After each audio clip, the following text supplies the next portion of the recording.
just turns me right off. You mean... I mean it's so insincere. People ask you how you are, but they don't listen to what you say. Why? Because they don't care. My family would care. Oh, you think so, huh?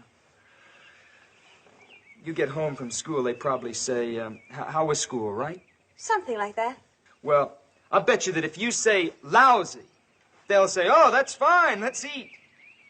Oh, baby, don't you see how confused you are? Yes, Alan, I am confused, but I want to find the truth, as you have found it. Please stay and help me. Oh, no, baby, you're too soft. You're too tender to face truth. You're a dove. I'm an eagle. I'm screaming at life. I'm longing just to tear it wide open. Oh, please, Alan, please stay, at least for a while. Wow, you're such a nice kid. You're bright, too. I just want to rest here for a while, and then I'm going to be moving on. Well, my mom's a wonderful cook, Alan, and I know you must be hungry. And I promise you, you won't have to make any small talk with the family. You can just eat, and everyone will be quiet. Will it make you happy, kid? Yes, Alan. Listen, you wait here, and I'll run up and warn everybody. I mean that you don't want to be bored and all. Okay. Listen, you fly on, Dove. Maybe the eagle will be here when you get back, and maybe not. Oh, please be here, Alan. Please. You say he's from New York? New York City. He's a writer and a poet. You say he's good looking, huh? Oh, he's handsome and so intellectual.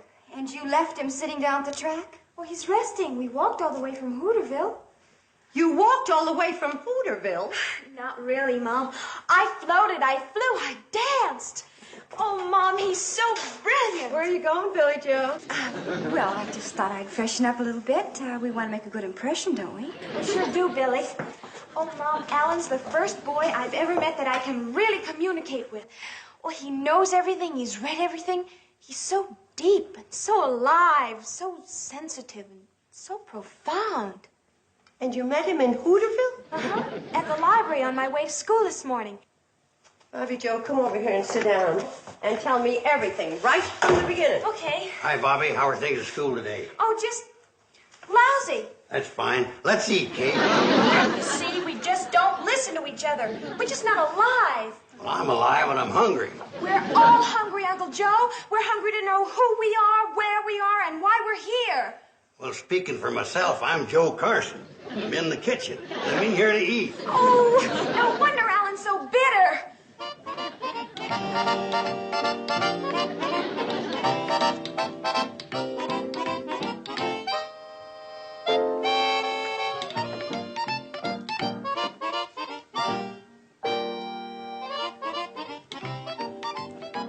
Oh, hello. I didn't know you were here. Oh, yes, you did. That's why you came down here. Well, come to think of it, my sister did mention something. Are you the boy from New York City? Greenwich Village. Oh, Bobbie Jo said New York. You know, she never gets anything right. If you were to move your feet, I could sit down. I know. I guess you are tired. Yeah, I'm tired. Of painted up, empty-headed chicks like you. What? You're all alike. And what do you have to keep proving to yourself that you're a woman, don't you know? I know that you're the rudest man that I've ever met. Bugs you, doesn't it? Oh! Hi, Billy. Did you meet Alan? Yes. Bobbie, you take my advice and don't fall for him because he's already in love. He is? Yes, with himself. What you got against the boy? You haven't even met him. Well, A, I don't trust big city fellows, especially from New York. And B, I don't trust writers, especially poets. And C, when you put the two together, you're going to have a lot of trouble. Bobbie Jo says he's the first boy with whom she ever had an intellectual rapport. Now, you see already you got trouble. Uncle Joe, an intellectual rapport means a meeting of the minds. Kate, you don't know poets like I do. Oh, where'd you ever learn about poets? From reading their poetry, that's where. Like what? Like this. There was a young girl from Duluth. Always... Uncle Joe, I don't know poetry. What do you mean it ain't? It rhymes. Last line goes, I don't want to hear it. And I also don't want to hear any more talk against Bobbie Jo's poet friend.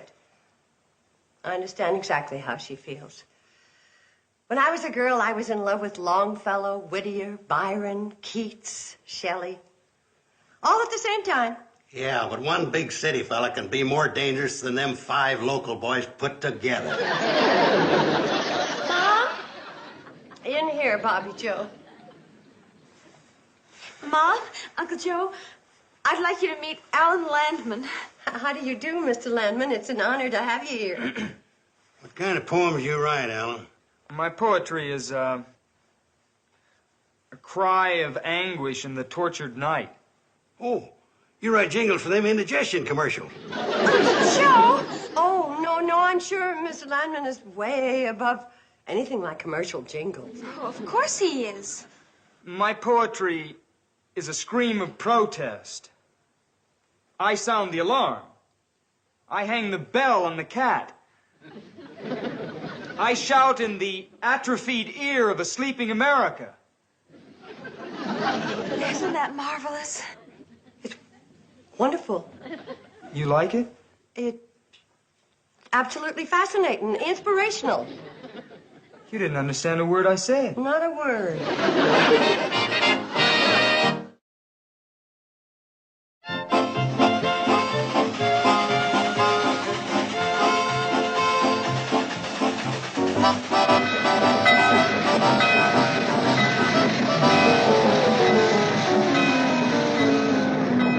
What a meal.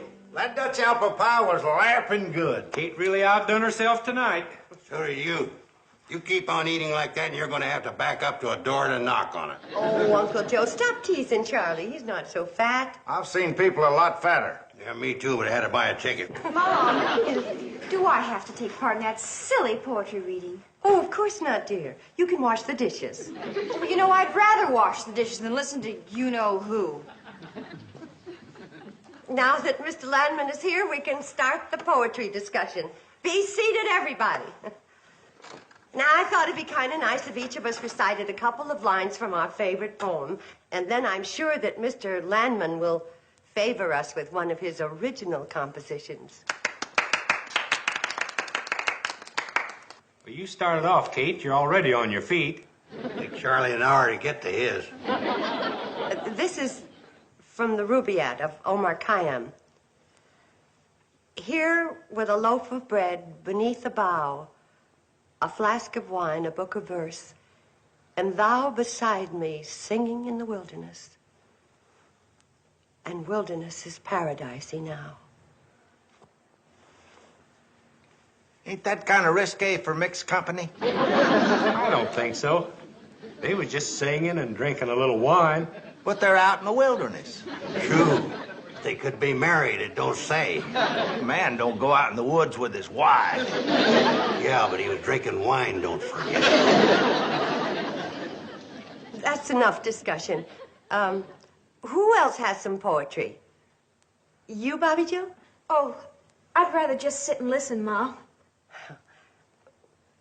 How about you fellas? Don't you have some poetry you like? Hey, here's a little poem I kind of like. I never seen a purple cow. I never hoped to see one. But I can tell you anyhow, I'd rather see than be one. Don't you get it? Feller says he'd rather see a purple cow than be a purple cow. Well, naturally. Who'd want to be a purple cow? You'll come to think about that, ain't so funny. I know a funny one. There was a young girl from Duluth. I think the time has come for our guest of honor, Mr. Alan Landman of New York City, to treat us to a sample of real poetry. Here, here. I'd be happy to take part in this gig, although I don't know whether I'm far enough out for you cats or not. This is my latest poem. A gut-thin, whining wind defiles the groaning bones of neon-blinded seekers after murky morning. The burning mud explodes, a screaming pathway to hollow thunder of agony. I fall, and cheated dreams. A toenail splits.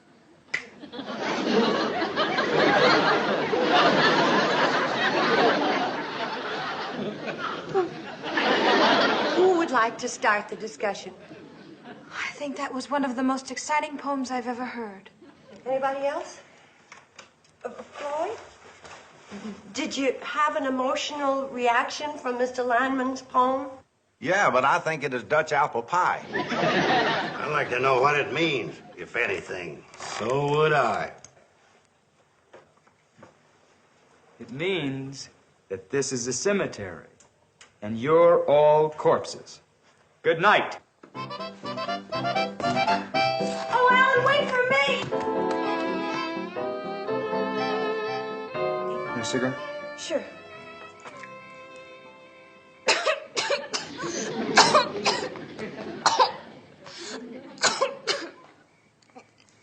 The wind. The wind's kind of chilly. The wind is kind of chilly. You know what E.I. Boyer says about the wind? What? The wind is a switchblade knife, slashing at the polluting smokestacks of urban insanity. Nature's rumble with a defiling beetle called man. Oh, I wish I could learn to express myself like that. Well, you'll never do it around here, baby. So long, I'm going for a walk. Can I come along? Oh, please. I mean, I won't talk. I'll just listen. Okay, kid?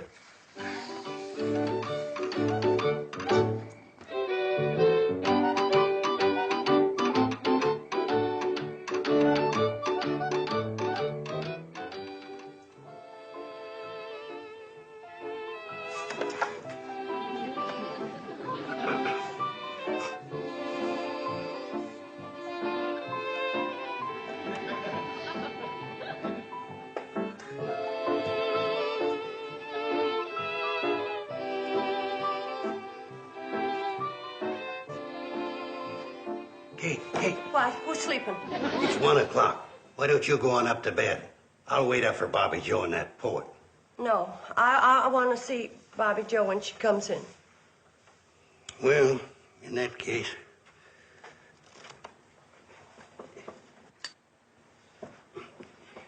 I don't think Bobbie Jo's really serious about that boy. When I was her age, I nearly ran away with a boy just like him. That's what worries me. Yeah, but Bobbie Jo... Here they come.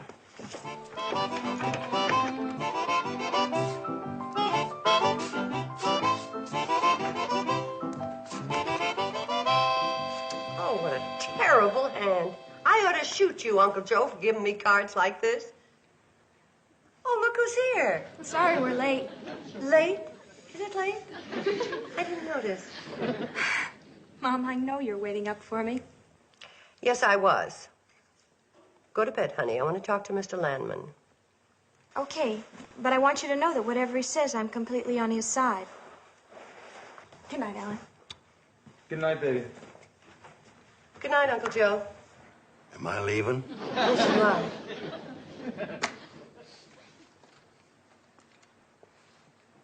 Good night, Pops. Uncle Joe, Mr. Landman said good night to you. He can't expect a corpse to answer you back, especially when its name isn't Pops.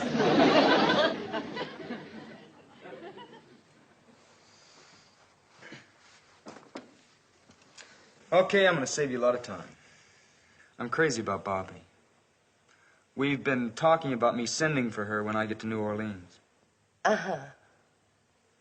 Was that all you're gonna do, just sit there and smile? Smiling on the outside, screaming on the inside. Tell me something, Mr. Landman. In view of the circumstances, don't you think you should call me Alan? In view of the circumstances, what I should call you, but I'll settle for Mr. Landman. Are you planning on getting a job when you go to New Orleans? Are you kidding? I mean, work is for suckers. Oh, I see. How are you going to live? Oh, I've got a lot of friends down there. Musicians. They all like me. They all have pads. That means rooms. Thank you. Then you plan on living your life as a parasite. That means sponge. Listen, this is strictly nowhere. You got a lot of sick, old-fashioned ideas about working hard and living clean, and it's all a lot of junk. I'm too tired to listen. Now, Bobbie knows what she's getting into. It sounds good to her. I'll be taking off in the morning. Good night. You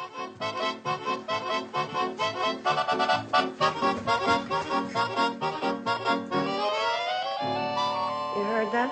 Yeah, it's bad. What are you going to do? I don't know. Of course, you realize he'll be gone tomorrow. He'll never send for her. You know that. I know that. And she'll always remember him as a romantic young rebel, full of courage and exciting ideas. Yeah, I guess you're right. Why don't you have a good talk with her? That's the worst thing I could do. We'd only wind up yelling at each other, and he'd be a bigger hero than ever to her. No, talking to her about it'd be a big mistake. Big mistake. All those ideas of his are just a cover-up and an excuse for being a failure, for not having a job, for just being a bum, wandering around and living off other people. And you have been taken in by all that phony talk, and I am making a big mistake. Oh, Mom, you just don't understand, Alan. He has ideals. He thinks the world is full of hypocrisy, and he's attacking it. That's a lot of hogwash. He's just afraid to go out and fight for a job. But just let somebody offer him a nice, soft position, and you'll see how fast he'll stop attacking that hypocrisy and start lapping it up. And now that I've made my big mistake, good night.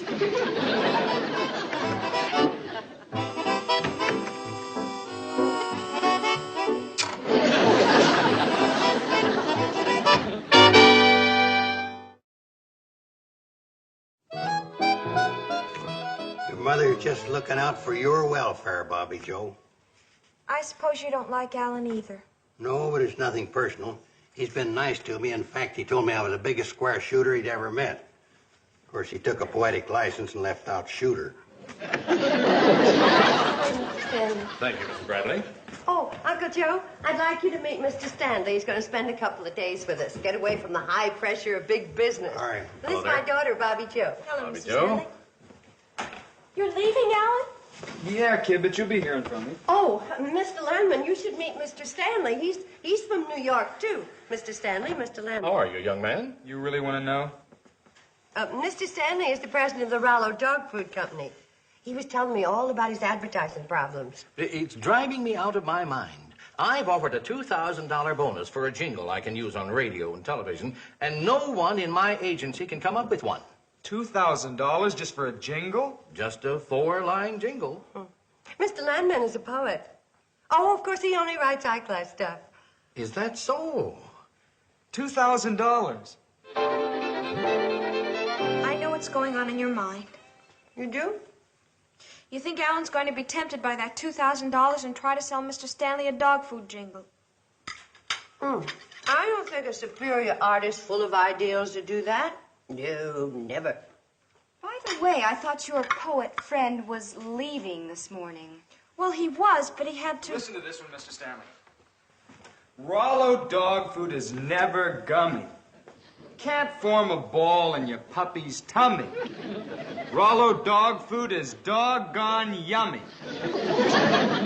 Oh, it has human appeal, but speaking from the dog's viewpoint, it doesn't make my tail wag. Then how about this one? When your poodle's feeling hollow, fill him up with a can of Rollo.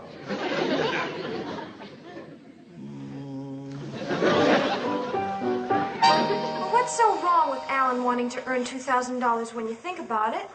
Nothing at all. It'll give him the freedom to write real poetry. Absolutely. Besides, if you have a genuine big talent like Alan does, you can write those silly jingles without losing any of your artistic dignity. Never loses dignity. Because his talent's too big. Get some Rollo now, now, now. Makes your dog say, bow, wow, wow. How's that for real dog appeal? Does that make your tail wag, Mr. Stanley? Mr. Landman, I'll be honest. You have talent, all right, but I just don't think you talk dog language. Forgive me for saying it, sir. But must your advertising appeal to the dogs? I mean, after all, it is the humans who buy it. We've got to please the dog. We cater to the dog. We've got to sleep dog, eat dog, think dog. Understand? Or do you think I'm crazy? Oh, crazy, no, sir. Ah, I know. You're after the money. Well, I'll pay anything to the writer who'll get inside the dog's mind with me.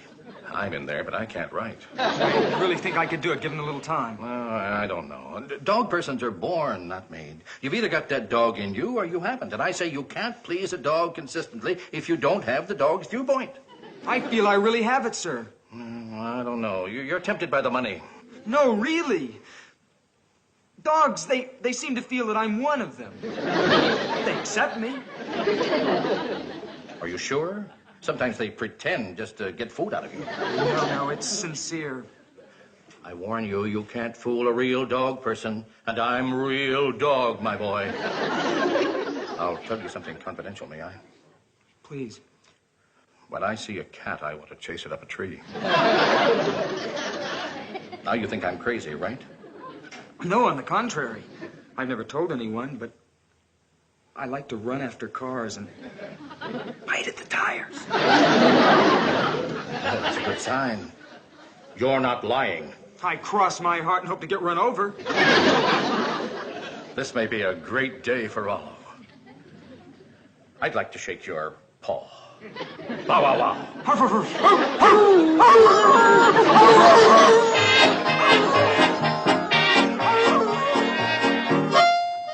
Poor Bobbie Jo, she sure is busted up. I wish somebody'd invent a way to take the pain out of growing up. Boy, I can't get over how lucky it was, that crazy dog food man showing up here just in time to show up that Mr. Landman. Wasn't that lucky, though? It was amazing. You might call it fate. You might. That's fate spelled K-A-T-E. What's going on here? Uncle Joe, meet Roger Stanley, the best restaurant supply salesman in the country. Restaurant supply? He's new in this territory. First time he was here, you were in Pixley with the girls. Glad I could help you out, Kate. Oh, you put him up to the whole thing. You did a wonderful job, Roger. And any time you are my guest here for free. Oh, forget it. I had a lot of fun. Kind of a dirty trick on that kid, though. Oh, it'll do him more good than harm. Well, so long. I'll see you the next time through. Bye, Roger. Thanks again. And don't chase any cats. So. You know, Kate, I never realized it, but you're a gall-dang genius. Oh, no, Uncle Joe. I'm just a gall-dang mother.